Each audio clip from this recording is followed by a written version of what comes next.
আমার নবীর শেষ দিক চলে আসছে, চলে যাবেন, আর বেশি দিন রইবে না। মুসলিম শরীফ কিতাবুল মানাকিব, সেখানে একটা ওয়াইস করণী চ্যাপ্টার আছে, সেখানে আছে আমার রাসূল মসজিদে নববীর মিম্বরে দাঁড়িয়ে খুতবা দিচ্ছেন, ভাষণ দিচ্ছেন, তাকরীর করছেন। হঠাৎ করে বলেন ওমর, আলী, দুজন দাঁড়ায়া যাও। ওমর এবং কে? দুজন কি হয়ে যাও, দাঁড়ায়া যাও। হাজারো সাহাবী তোর মধ্যে দাঁড় করাইলেন কয়জনকে? তা আমি যদি এখানে 1000 মানুষ থেকে 2জনকে দাঁড় করায়, নিশ্চয়ই স্পেশাল কিছু। ফারুক আজম বলছেন, নবীরে এতগুলো মানুষের মাঝে আমরা 2জনকে দাঁড় করাইলেন, আমার নাম হচ্ছে বুশরা লাকুমা, তোমাদের জন্য গুড নিউজ, শুভ সংবাদ আছে।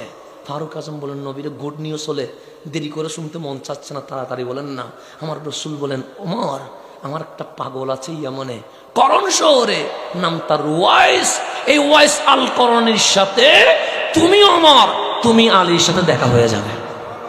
কোথায়? মদিনায় বসে বলতেছেন, মুসলিম শরীফে হাদিস। আপনার সাথে কি হয়ে যাবে? কেন? সেই জামানায় আমি থাকবো না, আমার সিদ্দিক থাকবে না, আপনি ওমরের সাথে আলীর সাথে মোলাকাত হয়ে যাবে। নবী ইলমে গায়ব জানেন না? জানেন। কখন দেখা হবে? কার সাথে? ওয়াইস আল করণীর সাথে।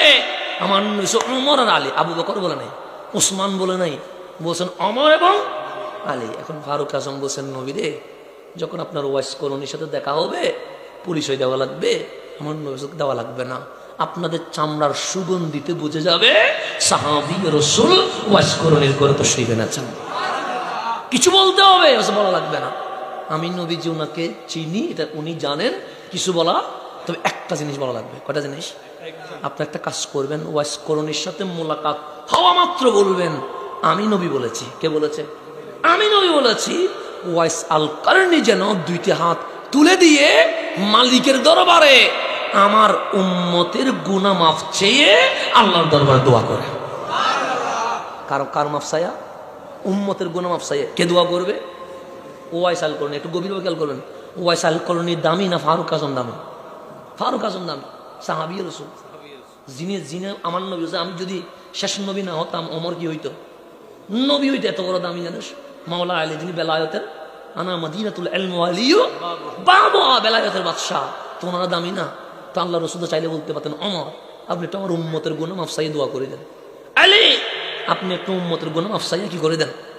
কিন্তু ওনাদেরকে বলে নাই, বলছে আপনি ওমর, আপনি আলী, 2জন যখন ওয়াইস আল করণীর সাথে মোলাকাত হবে, সর্বপ্রথম আমি নবীর সালাম দিয়া বলবেন, আমি রাসূল বলেছি ওয়াইস আল করণী যেন 2টো হাত তুলে দিয়ে উম্মতের গুনাহ মাফ চেয়ে দোয়া করে। কেন কেন কেন?